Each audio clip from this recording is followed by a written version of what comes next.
Sister, are you happy? Shanti. Brother, we are very happy. Okay, sister. Today we are going to talk about the movie Kantara. Actually, I initially missed watching the first Kantara, treating it like any other movie release, but then everyone started saying it was fantastic, and I regretted missing it. So we decided we definitely had to see this Kantara. And we did. Tell me about Kantara, sister. The story is about how the family deity, a minor deity, worshipped by the tribal people and mountain dwellers, protects them. These people are generally good-natured and peaceful. However, others try to harm them, take their land, and turn it into corporate property. This seizing of land has been happening since ancient times, when kings would capture land, change it to suit their desires, and keep the inhabitants enslaved. Similar actions are happening now, involving mountain dwellers' land. In the last Kantara, the mountain dwellers' land was seized to be converted into a corporate office, and similar events are ongoing. The current story depicts how, even in the era of kings, the ruler took their land, enslaved the people, and made them bonded laborers to construct a temple, subjecting them to extreme torment and hard work. The plot reveals how the deity helps them regain their land. The god enters the hero's body and safeguards them from harm. Kantara refers to a dense forest where a specific area is called Iswara Thatam, or the Garden of God. This Iswara Thatam is described as wonderful, holding many secrets, and perpetually fragrant. Kings were always eager to conquer this place, to discover the mysterious and supernatural powers believed to be within. But those who ventured inside never returned alive. It is the hero who begins these kinds of actions in the story. This narrative is similar to what happened in many parts of Africa, where land was seized under the guise of finding gold, reflecting the movie's core story. The film Avatar also follows this same premise, depicting how indigenous people are enslaved and their land's resources are plundered. India, too, experienced a fate similar to that of Africa. Many films have been made on such topics, but this one, blended with divinity, stands out.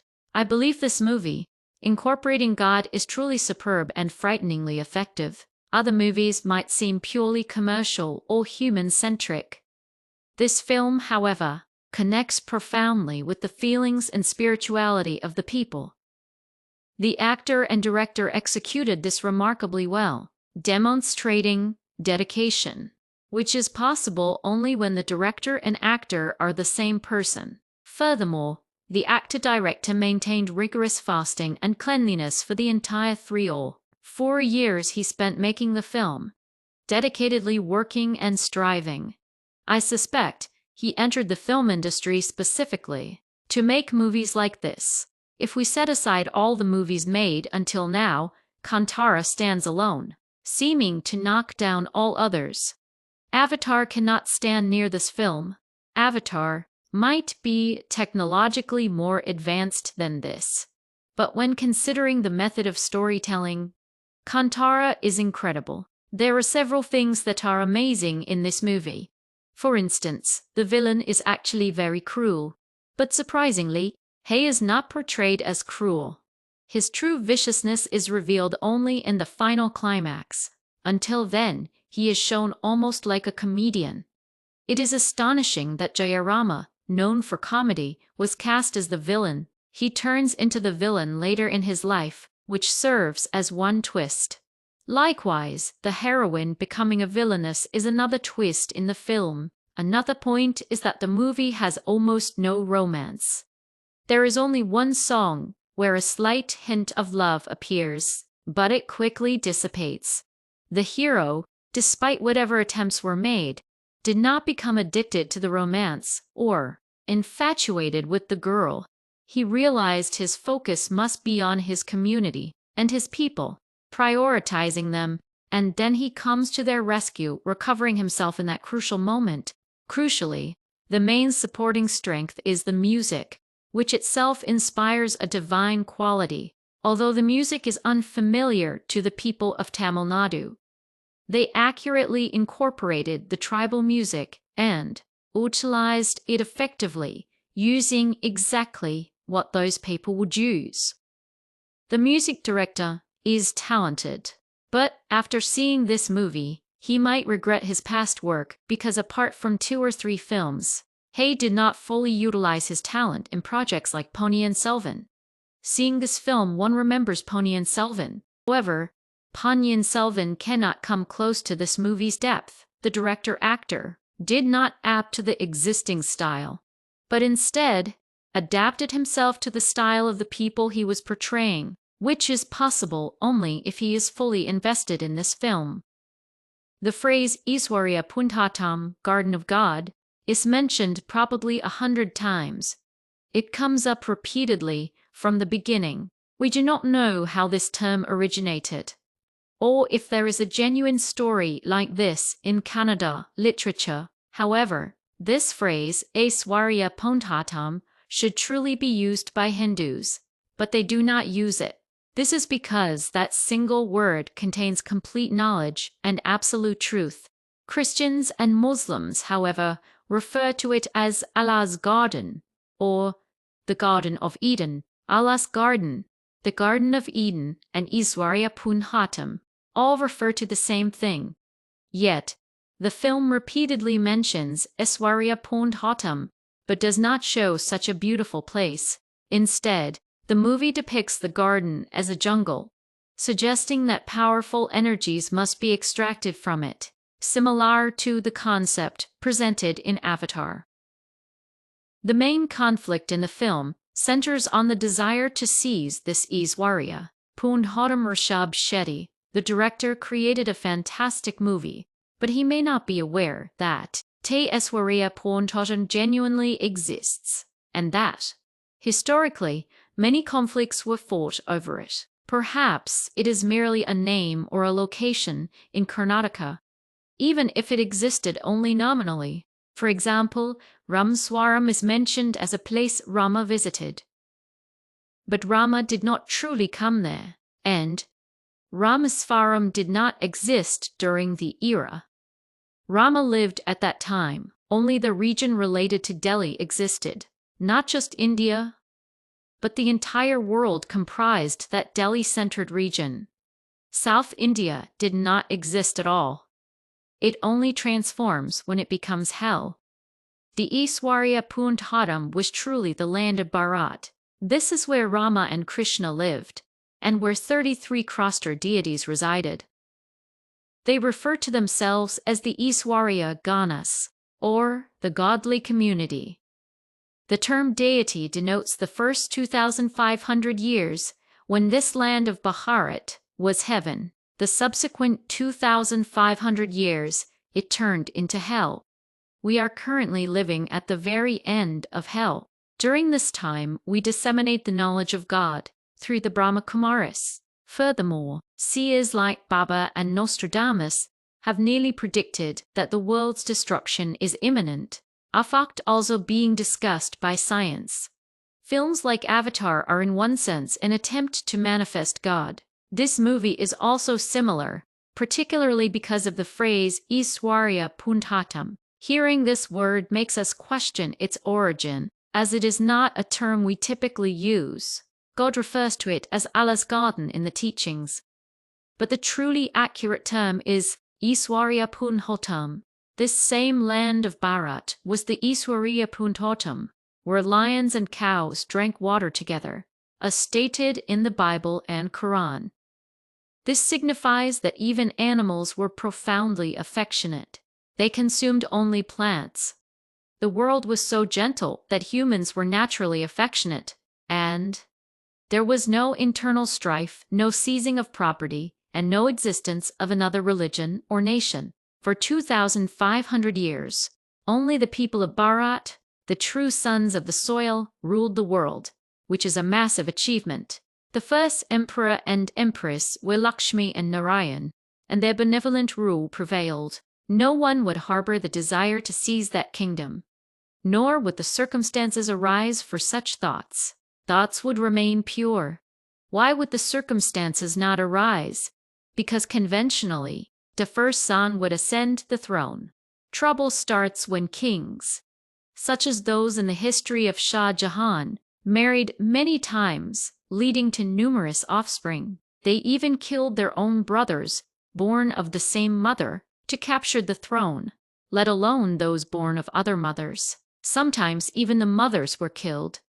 These cruel acts only occur in hell, and not even in the first 1,000 years of hell, but only as the Kali Yuga period begins. This history shapes our perception that royalty are plotters and murderers, motivated by greed for land and wealth, constantly seeking to conquer other nations. Mahatma Gandhi wrongly concluded that the conflicts, fragmentation of India, were due to monarchical rule. He wished to consolidate the nation into one Bharat. Although Bharat is seemingly united, are the individual states truly united? States often challenge the central government. The argumentative nature persists.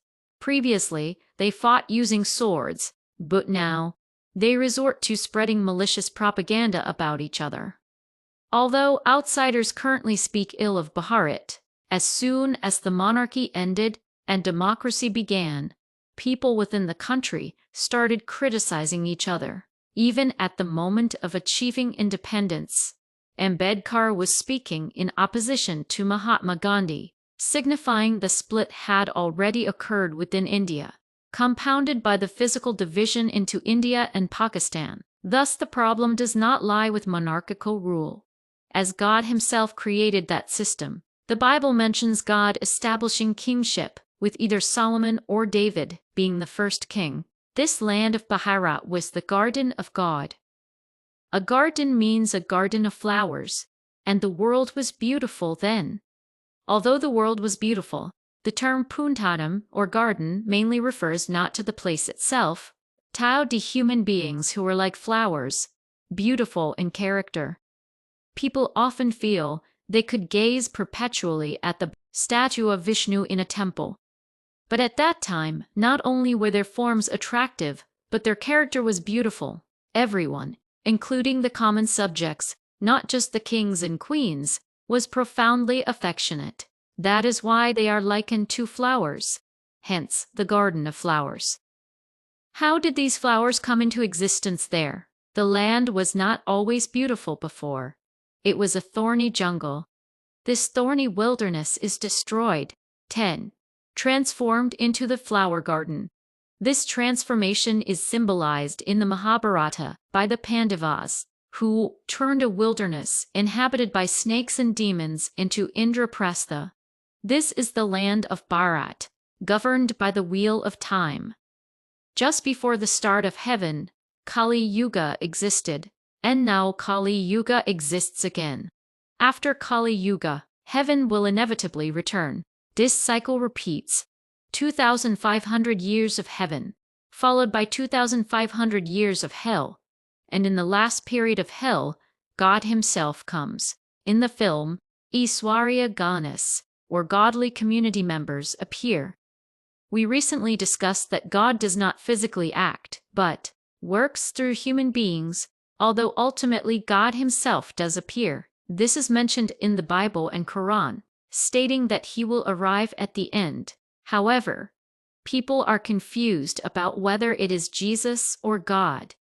Having assumed Jesus was God, the one who comes at the end is God. Jesus came to establish a religion, as did the prophet and Buddha. Religion inherently leads to division, which defines hell. God comes to create a world without division. He arrives just before the world is destroyed.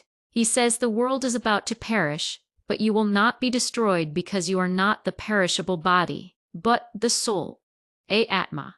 He states this because the cycle is not ending. The era is merely changing. You will be born in that world where everyone possesses good character. But you must cultivate that character here first, as the soul carries its virtues. The Allah's garden is being created subtly here, and the physical world will be beautiful there. But the human beings who will populate it are being prepared now here, which is the key point. The movie depicts foreigners, such as the Portuguese and Arabs, arriving for trade and then becoming eager to seize India. Due to its immense wealth, this current wealth is merely a remnant of the abundance that existed in heaven. They came to seize it, thereby seeking to seize Allah's garden. Allah is Shiva, the Supreme Father, a star residing in the subtle world. We, the souls, originated from there. Before coming to earth, after 2,500 years of successive births in heaven, the world transitioned into hell. Because our character gradually deteriorated, the decline was slow initially, but now it occurs rapidly, often within a single lifetime, especially during these last 100 years. God arrived 90 years ago, and only a few years remain, where must change our character quickly. God explains that the root of our moral degradation is the belief that we are the perishable body. This bodily consciousness leads us to seek enjoyment solely through the senses, making us slaves to physical pleasure. This creates the attachment of I am the body, which spurs the desire to accumulate as much wealth as possible through any means for family, resulting in sin. If you understood that you would experience the punishment for these sins in a future body, you would never commit them. God states that this accumulation of sin is the reason for various ailments, such as corona, and why people, regardless of wealth, live in constant anxiety. In heaven, there will be no sudden death, and life expectancy will be 150 years. Moreover, they will not live with the feeling of being a perishable body. They will feel they are the soul. The soul is life shining like a star between the eyebrows, which is why people put a spot there. They will see themselves and others as souls, communicating beautifully. Men and women will be beautiful, but their minds will not be drawn to physical attraction. Since they will focus on the soul, they will experience constant bliss from within, as that is the soul's true nature. When there is inner bliss, the surrounding world also becomes blissful. This transformation primarily happens at the end of Kali Yuga. Now God imparts knowledge, creating bliss, and consequently, the world becomes blissful. But the world filled with sorrow must first be destroyed. The thorny jungle must be burned down before the flower garden can be established there. But we must remain blissful because we are the imperishable soul, not the perishable body. We take a maximum of 84 births. Not everyone takes 84 births, but the maximum is 84. This means we have up to 84 sets of parents. We only know one set of parents. We do not know where the others are hidden. They might be your current birth enemies. If we knew this, we would not treat anyone as an enemy. This cycle truly happens.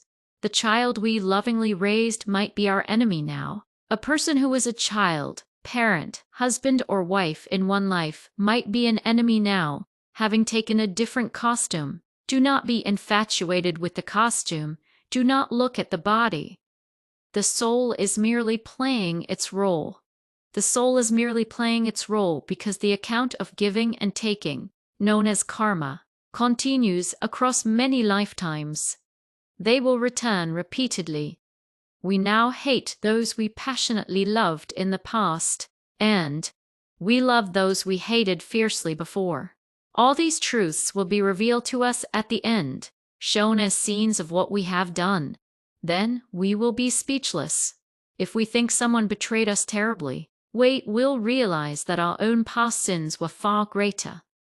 As we have been kings and queens as depicted in the movie, in heaven we committed no sins, but sins accumulate in hell. For instance, Trump does good for his country, but other nations suffer.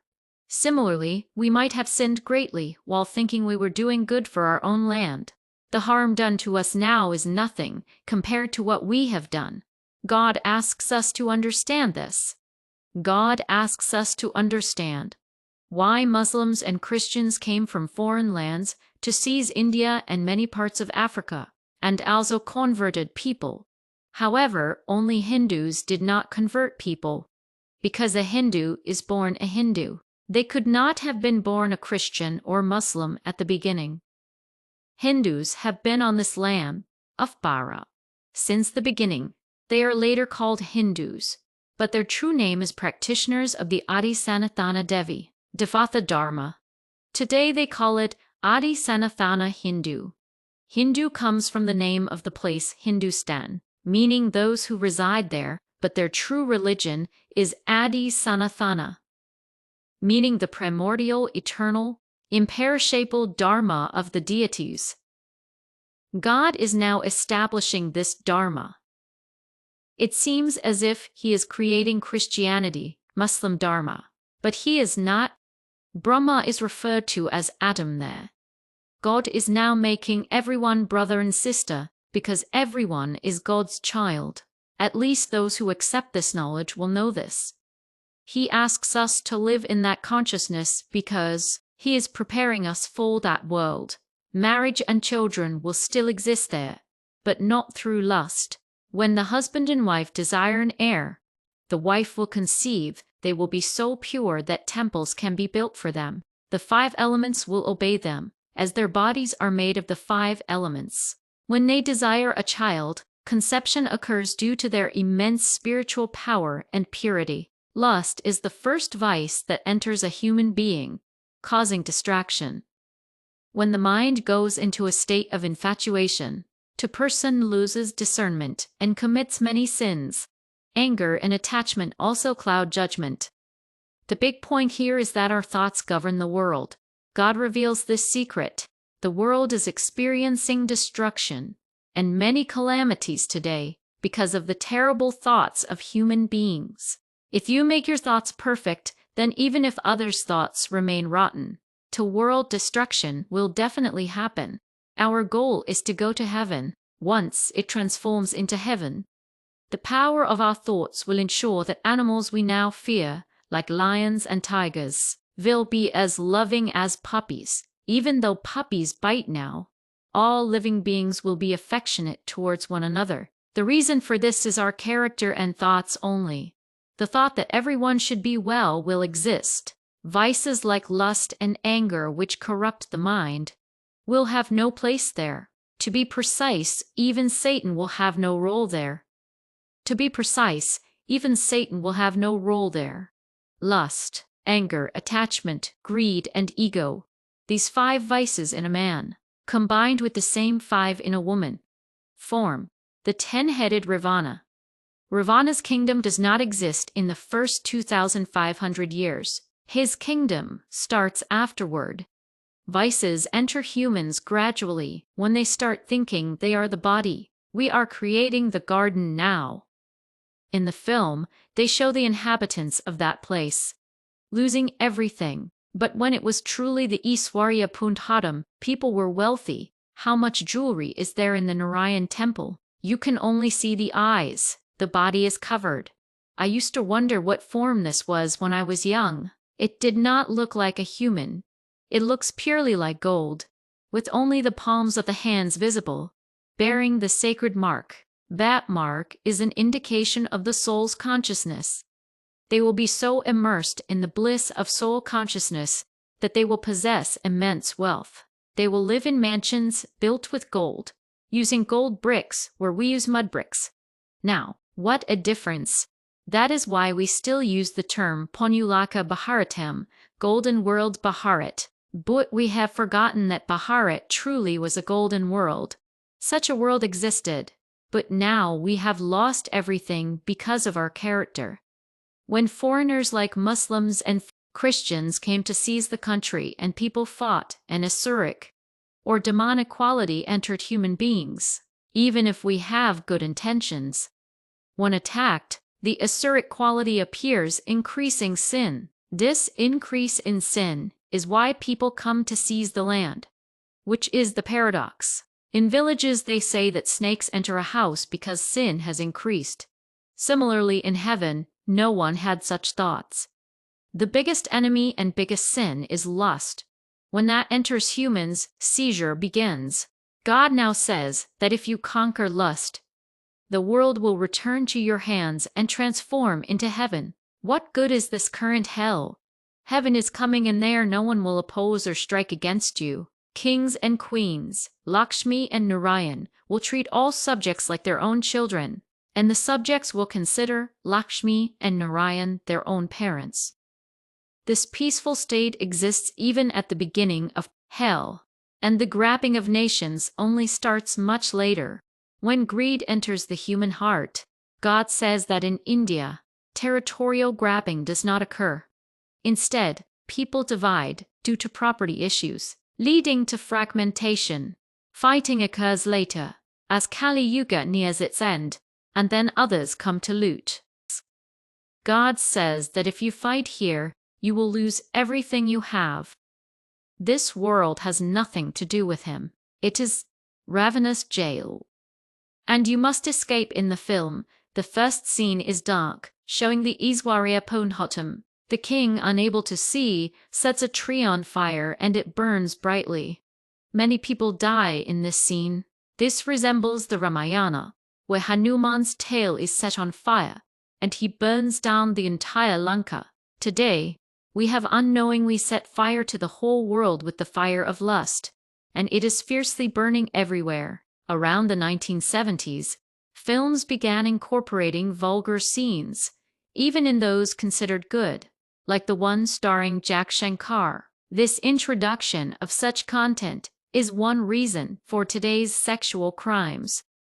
Lust arose within humans, and many factors encouraged it. This is the act of setting the fire, and this fire is now burning fiercely, but at the same time God asks us to withdraw from it, extinguish that fire within ourselves, and give vibrations to extinguish it in the world. He knows that people will not listen if told directly. They do not listen when told that greed is wrong. So how will they listen when told lust is wrong?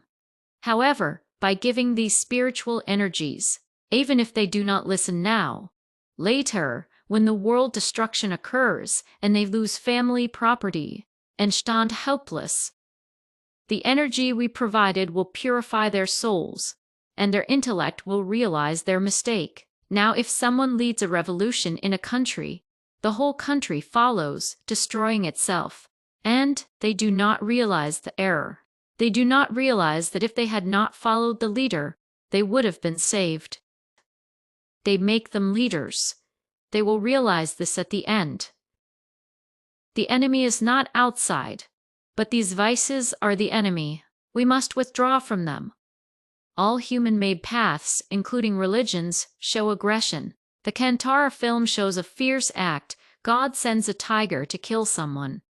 This is not God's work, but such things happen. I know of a temple in Ramanathapuram district where people offer money to curse someone, and if a rich person has harmed the poor, unable to retaliate, go there. After placing the money, the targeted person dies within a week.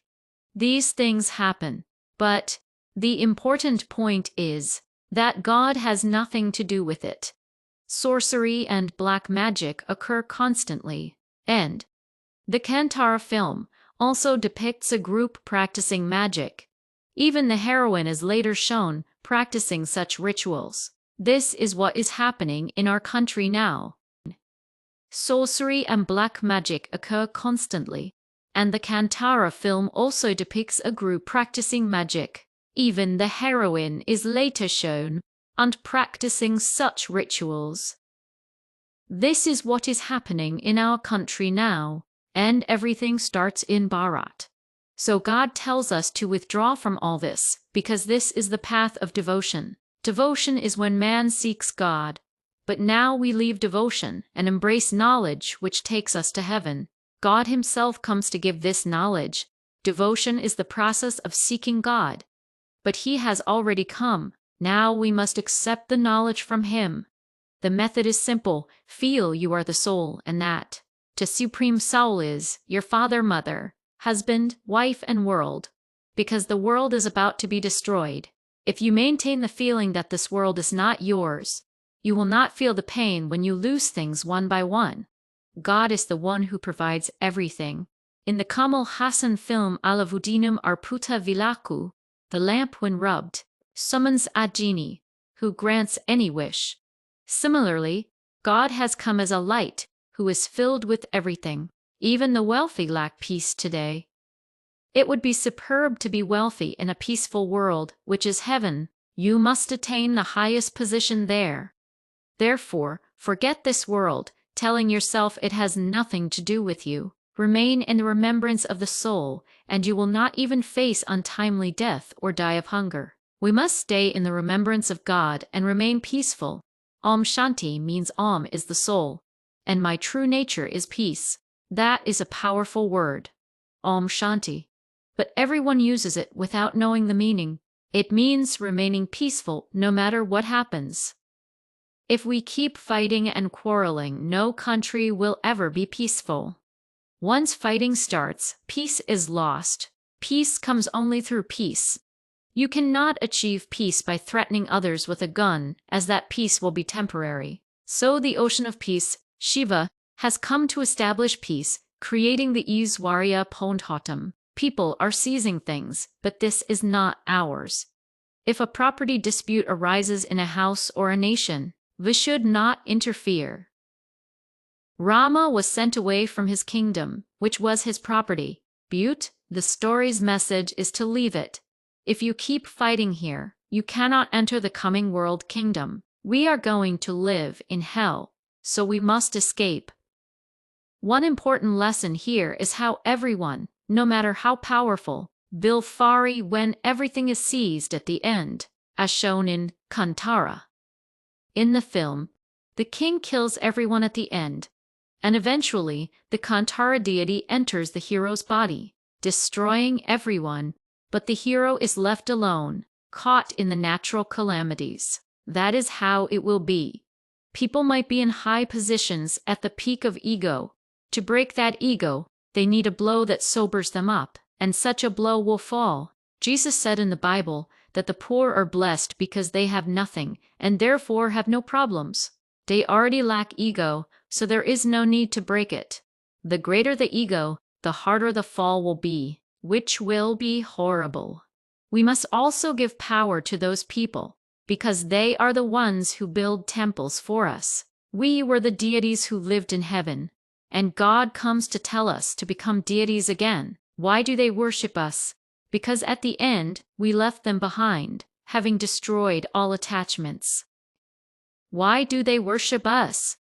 Because at the end, we left them behind, having destroyed all attachments, giving them the power of purity and peace and moving upward. We have a great duty. The reason God is called Anbe Sivam, love is Shiva, is that he comes in this world of sorrow, into an old body. He gives us knowledge and sends us to heaven, but he does not come to heaven himself. That is why there is no story of Shiva being born or dying in devotion, unlike Rama, Jesus, or Krishna, who were all born and died. Shiva is neither born nor dies. He enters directly, shares knowledge for 100 years, makes us perfect, and then we all return to heaven. We come down only when we attain purity, to go to heaven, but God will not come. That is how superb the kingdom of heaven is. We forget that. God gave us this kingdom in a previous cycle. We have no thoughts of God now, because we only remember God when sorrow comes. Atheism has increased worldwide. At the end of world destruction, when everything collapses, people will remember God. Their biggest goal will be just to escape, because every second will be terrifying. They will be without a body, seeing others leaving, and will realize they need to go too. Then the knowledge will come to their memory, and they will remember God for at least 1 minute, which is necessary to attain salvation. Sister Varlakshmi strongly desires to make a film based on this knowledge of God, which God gives through the Brahma Kumaris called Murli. Available daily in all Brahma Kumaris Raja Yoga centers. She has wanted to produce a movie based on this for a long time.